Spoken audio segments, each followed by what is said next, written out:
Hello, stolen cousins. This is part two of my true.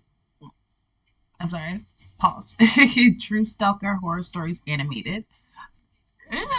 Part one was wild. It was definitely more like anything that's realistic is scary to me, So I will tag it at the end of this video, but go watch that one because it's part one. Why would you want to watch part two without watching part one? Right? Like, comment, and subscribe if you are here with me. And grab your blankets, grab your your blunts, grab your drinks.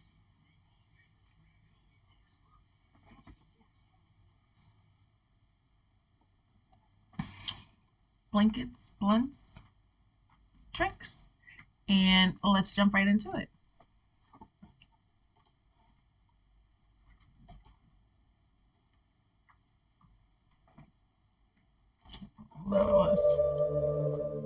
My name is Easton Miles, and I live in Pasadena, California. My wife Camille and I spent many hours on a secluded beach about 45 miles from our home. We traveled there whenever we could. We had found our own little quaint wooden beach overlooking some beautiful rock pools with an open stretch of beach that extended for miles both ways. We talked for hours and found it invigorating spending time away from the bustle of city life. One Saturday, on the 2nd of July, 2016, about 1 p.m., Camille went for a walk to spend some peaceful, alone time on the beach. She was normally gone for about an hour, but on this day, she never returned. I was frantic with worry, not knowing what happened to her. I called the police.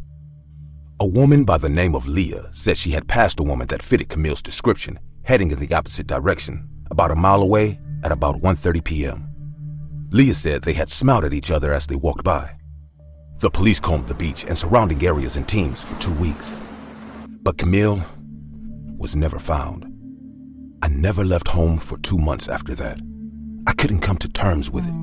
When the love of your life is missing, there is no closure. Even though deep down, I had an undeniable feeling that she was dead. One warm Friday, I decided to revisit our special place. I don't know what I would do. Maybe I'll see her, I thought as I approached our wooden bench. As I was about to sit down, I felt like someone was watching me. I wasn't wrong. I turned around, and Leah was standing about 10 yards away, leaning against a rock. "Leah?" I said, feeling startled. "Hi, Easton," she replied. "It's so sad about your wife. How long has it been? 2 months now?" She added. I don't mean to laugh, but me personally, I would have started beating her up. I'm sorry. She got to get hands, feet, elbows. Why are you at me and my wife's secret spot? Obviously, it's not secret. It's the beach, but I don't care. You're the last person other than me to see my wife. Bitch, did you kill my wife? Did you kill my wife? I would have beat her up. A look of empathy on her pretty face. Yeah. On her pretty face? Wondering what your she was wife's doing been here. gone for 2 months. That's not long enough for you to find nobody else attractive. Lonely and heartbroken, she said as she approached me. "Do you mind if I join Lonely and you? heartbroken. I mean, I don't want to intrude." She added She's trying in a to gentle fuck. voice. The truth was that I wanted time alone, but maybe I needed her gentle presence. Leah was in her late 20s, very beautiful with soft, serene eyes and long, flowing brown hair. Your wife Sure, been gone I for answered. 2 months, bro. Like to just sit quietly, though, if you don't mind, I understand So don't say shit to him. completely, Easton. she said as she sat next to me. We'd sat there without exchanging a word for about 10 minutes when I felt her place her hand on mine and turn to look at me. Why are y'all touching? Leah, I don't think this is appropriate, I said as I stood up, shocked and slightly angered. "Oh, Easton, I'm so sorry. All I right. didn't mean to offend you. She said, looking sad. I thought you may appreciate the comforting touch. Please, Bitch, accept no. my apologies." She pleaded. No. I felt bad. After all, I was going through a rough time, and she was just being kind. No, Leah. I'm sorry, I said. I guess I'm still very sensitive. What you did was very thoughtful. Really? She asked, looking for assurance. Yes, really, Leah, I answered with a gentle smile. Thank you for your support. We left shortly after that, but when I arrived at my car, I noticed her metallic blue Toyota Yaris parked about 20 yards behind mine. Coincidence? Probably. We both left, but as I was nearing the off-ramp to my home, I spotted her car 3 cars behind me. I felt uneasy, but maybe she lived near me. I visited Camille in my favorite spot on 2 occasions shortly after that, and it was becoming freaky, as on both occasions, Leah arrived a short while after I did. On the first of these 2 visits, Leah had a picnic basket in her hand. She sat next to me quietly and Bitch, unwrapped a this ain't a sandwich, date. handing it to me. It was shredded beef, onion, and baby gherkin with hot English mustard. It was my favorite and something Camille had always made for me. How did you know? I asked. You look like a beef and mustard man. She said, smiling. I hadn't eaten properly in months and finished off Beat her another 2 up sandwiches. because she killed your On this wife. occasion, she held my hand and put her head on my shoulder. I was uncomfortable, but I didn't want to offend her kind gesture. That ain't no A week damn later, kind I visited gesture. the old wooden bench Oh, again. you pissing me off. This time, when I arrived, I didn't see Leah's car, but she was lying on the bench, the wind lifting her braided white skirt, revealing way more than I should have been seeing. She appeared to be asleep. I gently called her name, moving Appeared away to from the be view. Sleep. She stretched out and sat up. Oh, Easton. She said, acting surprised. I must have fallen asleep. Hi, Leah, I said. She was looking at me with seductive eyes. Do you ever? She trailed off. Do I ever what? I asked. You know. Do you ever miss it? She asked, her eyes drawing me in. You mean sex, Leah? I asked matter-of-factly. The truth was, I was becoming aroused, but I couldn't allow this. Oh, Easton, do me here. Do me now. She said, breathing heavily. Bitch, at my wife's Feeling favorite vulnerable, spot? the temptation to do the wrong thing was strong, but I stormed off. Good shit. This is going too far, Leah, I shouted as I left. Good Stay job. away from me. Good job. All I could hear was, I'm so sorry, Easton. Oh, I'm so sorry. I thought you may find it comforting. Please forgive me. I'm sick of comfort. her. I've This been was sick of getting her since too the close to beginning. comfort. Reaching my car hurriedly, I drove off without looking back, thinking it was the last time I would ever see Leah again. I was wrong. Arriving home from work the following day, Leah's Toyota Yaris was parked outside. What the hell is she doing here? I thought. How does she know where I live? To top it all, she was nowhere to be seen. The porch light went on and the front door opened. Leah was standing in the doorway. Of my I house? quickly approached her. I thought I'd surprise you, Easton. By being in my house, She said bitch? with a giggle Like, that was what? unbefitting. How the hell did you get into my house, Leah? I demanded angrily. Please don't anger me, Easton. She said, trying to look cute. Where did you get the keys to my house from? I shouted aggressively. Okay, so is You his know what wife your still problem alive? is, Easton? She started with her back Bitch, to me. you? I saw the gun in her hand as she turned to face me. You don't appreciate me. He tone don't had want changed. you. His wife just disappeared. Down. She said firmly, pushing me onto the couch. The gun was pointed directly at me. Where is his? And I He was just afraid. wants his wife. You don't remember me, do you? She asked. Leah Williams? Quiet, little Leah Williams? The school Oh, librarian? The bitch. nerd? Suddenly, I recalled who she was. I watched you every day. We were made for each other. So But then you you've choose been Camellia? stalking. Now we can be together, Easton. Finally. I get the love of my life. Leah. He didn't want you then. What You happened think he's to gonna Camilla? want you now with I a gun in his asked, the face? It's picture crazy. emerging. Promise you'll love me forever, Easton. And I'll put the gun away. She said, tears now welling up in her eyes. Camilla, I started, and then I saw Camilla's keys hooked onto Leah's belt. She said in a sick, distorted way. I buried her next to a palm tree in a grove. I made it quick for her. You don't have to worry about her anymore, Easton. It's time for us now. Beat her Oh, ass. God, no! I heard myself cry out from my gut. Now you As she get beat lowered up. the gun, I saw my opportunity, but a fraction away from her, a shot deafened me. She had shot herself up through the mouth, and there was blood everywhere. I don't remember calling the police. What is up with these but they people arrived. killing themselves? Camilla's body was found 2 days later in a bad state of decay. My mental health suffered intensely, and I couldn't talk for 3 months. I have been going for trauma counseling for more than a year now. That poor man. I don't think my life will ever return to normal again. Lost his wife.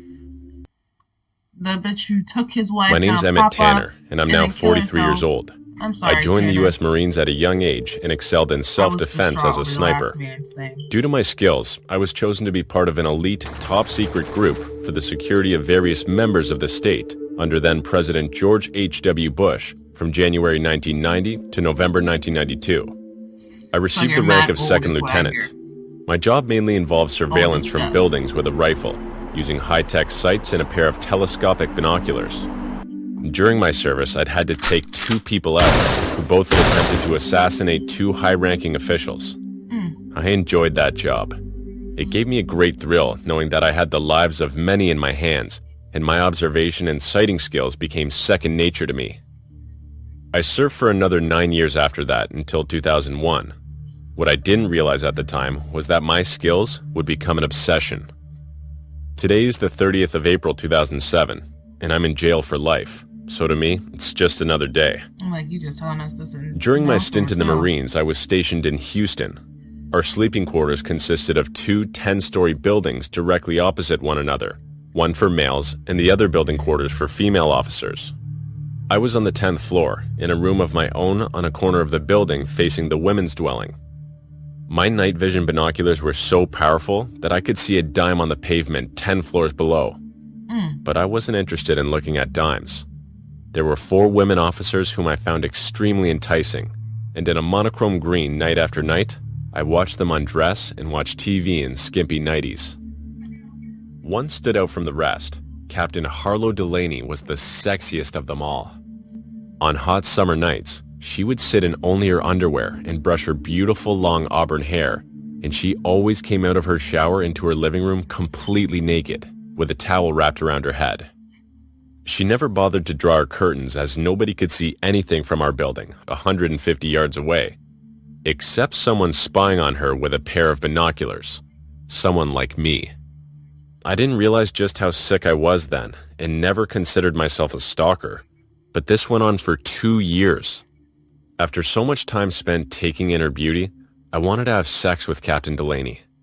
One day, while everyone was going about their duties at our base camp about 2 miles away, I climbed the stairs in the woman's dorm, red roses in hand, and within seconds had Miss Delaney's apartment door open.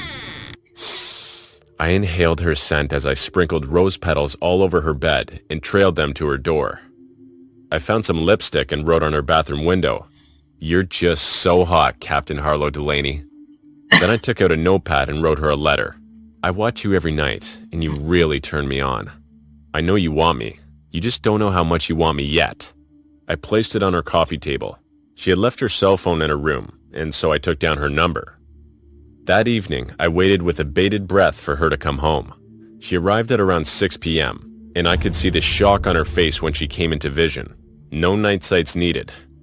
As I looked through the binoculars, she appeared to be staring straight at me. "Shit!" I cursed as I crouched down. Had she seen me? I thought as my heart raced. She couldn't have, I convinced myself. I had voice pitch lowering software on my cell. I activated it and then called her. "Captain Delaney," she answered, sounding shaken. "I hope you like your surprise, Lieutenant," I said, my 2-tone octaves lower. "Who the hell are you?" she shouted back. "A secret admirer, baby. Don't be angry. Cute? By the way, really your not. scent It's mad fills your weird. place, and it drives me wild," I responded. "Whoever you are, you're toast, you freak. I'm calling security," she said angrily and firmly. "Ah, gee, why'd you want to do that?" I asked. "Aren't you just touched that you have someone who can't resist you?" She quickly cut me off. I took another peek through the binoculars, and within 2 minutes, 2 male Marines and a fellow female officer had entered her apartment. Suddenly, someone knocked on my door. "Who the hell can that be?" I questioned. I hastily packed away my binoculars, expecting the worst. "Hey, Emmett, buddy. came the voice with a friendly smile as I opened the door. It was Arlo from down the hall. Hey Arlo, what's up, bud? I asked casually. I could see he wanted to come in, but I stood holding the door. Just wanted to return your book, Emmett, he said, passing me my book called Criminals and Justice. Some badass people in there, he said, particularly the Stalkers, he added. Thank goodness they're all caught. They always get caught. Bastards, he said as he turned to leave. Yeah, bastards, I added. See you around, bud. Sometimes you feel like you've been hit with a sledgehammer, and this was one of those times. The next morning before roll call at 8 a.m., I waited to one side until I spotted Captain Delaney. She was walking alone, so I approached her and saluted her. Morning, Captain, I said smartly. Morning, Lieutenant, she said with a smile, but she looked troubled. What can I do for you, Emmett? She asked. I just wanted to say hi, Captain. You're looking very smart today, I quipped. Thank you, Emmett, she said, looking towards the ground. Is something wrong, ma'am? I asked. Yes, you're mad weird. Some madman went into my room yesterday and spread rose petals all over the place. The intruder also wrote some sick, perverted letter and smeared some filth on my bathroom mirror with lipstick. That's dreadful, ma'am. Some real sickos on the prowl, I said, acting concerned. If there's anything I can do, I started. Thank you, Emmett, she answered, but I have some people on the case. Captain Delaney had referred to me as a madman and a pervert. I didn't take kindly to that at all. I smiled, saluted her, and lined up for roll call. As the day drew to a close, I waited behind a wall near the entrance to the ladies' apartment building and came out into the open as Captain Delaney arrived. It was already 7:15 p.m., and she was startled at seeing me. Emmett, what are you doing here? She asked. Just making sure you get home safely, Captain, and that you don't have a repeat of yesterday, I responded in a concerned tone. That's very kind of you, Emmett, but I've already told you I have people on the case, she said rather firmly. I was offended. A madman? A pervert? And now rejection of my offer to help? I went upstairs to my room and locked the door. I was about to teach Captain Harlow Delaney a lesson. I removed my sniper rifle from its case and assembled it together with its night sight and silencer. I very quickly had her in my crosshairs, but then she moved out of sight. Then I saw Major Ann Taylor appear. They were close friends. They began chatting as I was becoming impatient. I had an opportunity as my crosshairs centered on Captain Delaney's forehead. Squeeze. I pulled the trigger. Simultaneously, Captain Delaney moved, and the bullet struck Major Taylor in her chest, killing her instantly. I think everyone in the area heard Captain Delaney scream. Damn, I said under my breath. Shit! Forensic experts quickly traced the trajectory of the bullet to my room. And by the next morning, after checking that my rifle had been fired only 10 hours earlier, I was arrested and sentenced to life imprisonment. I miss those exciting days. Perhaps I'll be out soon for good behavior. That's so sickening. My name is Hector Abbott, and I live on the second floor of an old apartment block in Green Street, Soho in downtown. But good thing is with like stalkers and stuff, if you're mad creepy and shit, you are not going to get out for good behavior. You were stalking 4 women, got overly attached to one of them, decided to kill her because she didn't accept your advances. People make me sick. Hector Abbott, and I live on the second floor of an old apartment block in Green Street, Soho in downtown. Abbott. Be out soon for good behavior. My name is Hector Abbott, and I live on the second floor of an old apartment block in Green Street, Soho in downtown New York. I retired 2 years ago, and I'm now 62. I was a paratrooper in the military and keep myself fit by working out every day. I'm what one might classify as an ardent observer. I sit on my balcony, and it's like watching TV. In fact, I don't own a TV. The daily activities on Green Street keep me entertained.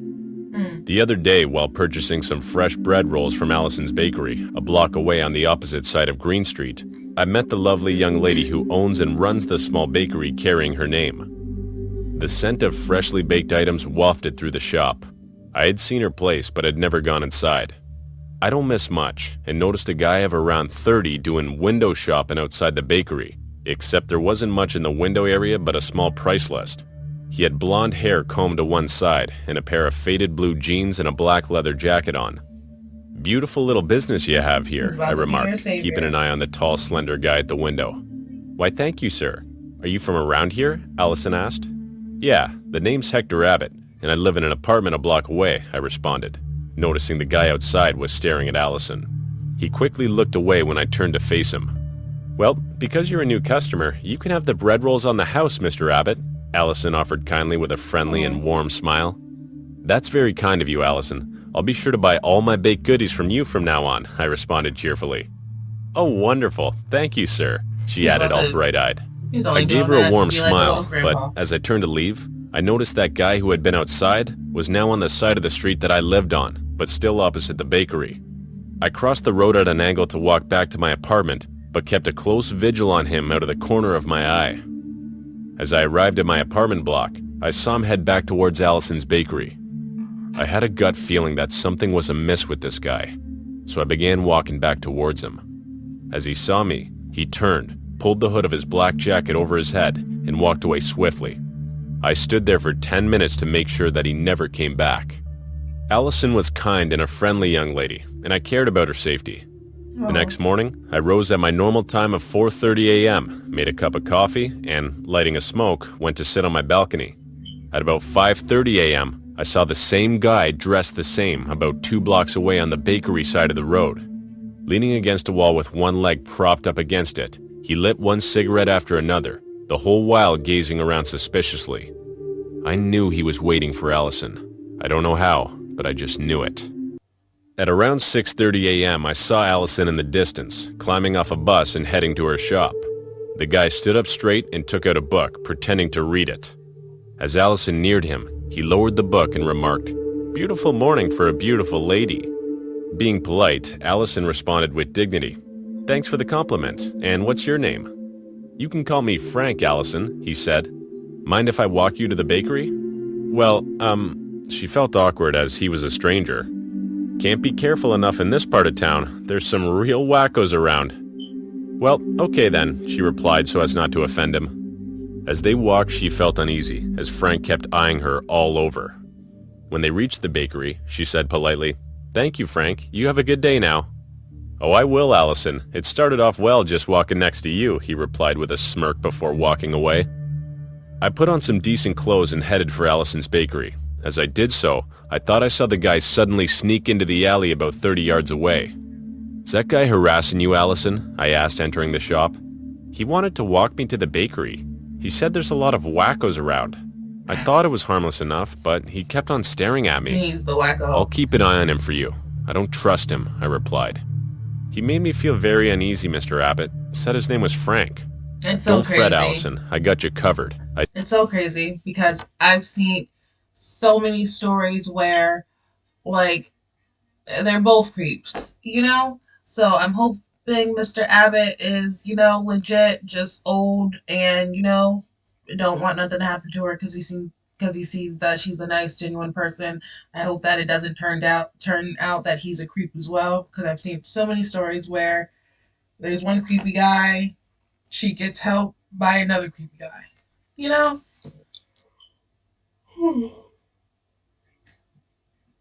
I knew that yawn was coming. It was like stuck in my throat.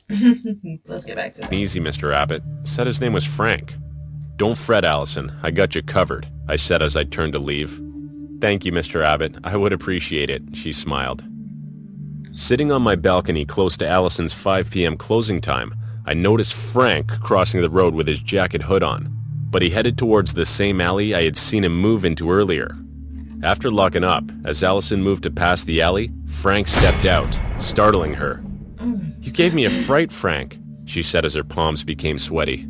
"Ah, Allison, sorry about that. But remember, I'm not one of the wackos around here," he said with wide eyes and a snicker. "I'll walk you to your bus ride," he added. This was becoming too much. "I really don't need escorting, Frank, and I'd appreciate it if you left me the hell alone," she retorted angrily.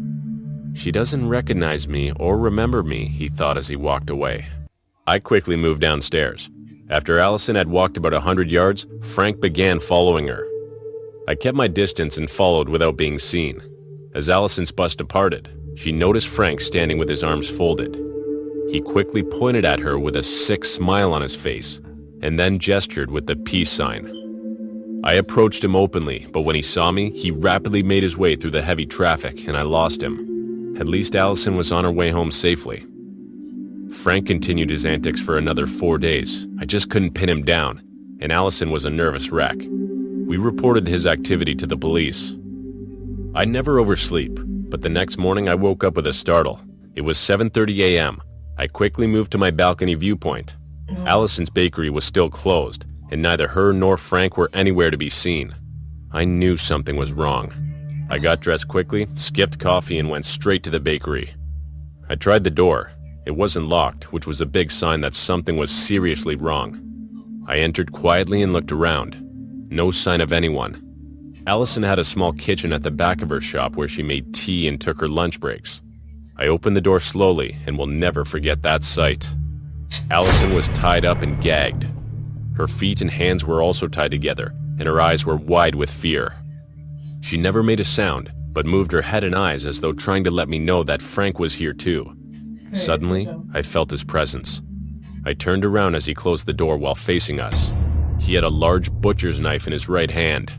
"Old man," he said aggressively, "didn't your mom ever teach you to mind your own business?" He grunted as he began moving the knife between hands. I took the deceptive, helpless Tai Chi stance, ready to use my combat skills. "Haha, you're pathetic, old man," he laughed. "You look like an idiot." Allison was writhing and moaning with the gag in her mouth. Frank managed to move about 3 inches closer, and then he didn't have time to know what hit him. In a split second, the knife went flying. I busted his arm and tripped him over backwards with one foot behind his. It only took 15 seconds and I'd beaten him senseless. He was bleeding from mouth, eyes, and nose. Writhing and crying out in agony, I said to him, "That'll teach you not to mess with a 62-year-old paratrooper, you piece of shit." Then I kicked him in the head, and he was out for the count. I removed Allison's gag and untied her. She gasped for air, but eventually her breathing steadied. Other than a few bruises from the tight ropes, she was unharmed. "Thank you, Mr. Abbott," she said repeatedly. "Where'd you learn to fight like that?" she asked. I just smiled. "Age is just a number, my friend. Let's call the cops." The police arrived promptly, and after questioning us, they had to carry the unconscious Frank to their van. Looking at me with my short gray hair, the two policemen couldn't believe that I was the one who had reduced a man much younger than myself to an unconscious mess on the floor. I checked in on Allison regularly after that, and we became close friends. A 62-year-old and a 25-year-old. Never again would Frank be stalking her. He was charged with severe harassment and attempted murder.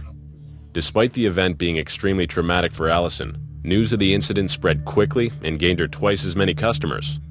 I still sit and observe from my viewpoint. When Frank Hansen was questioned by the police, they found out that he and Allison had been at school together. He confessed at being grossly overweight as a scholar, and despite Allison having quite a few boyfriends, she always rejected his advances. He held a grudge against her for 10 years, vowing that one day he would win her over. He worked out regularly and finally got the physique he thought would impress her. When she showed no interest in him yet again and didn't even recognize him, it was a snapping point for him. Unfortunately for him, his plan of raping and murdering Allison was foiled by a 62-year-old paratrooper. That's so crazy. Ugh.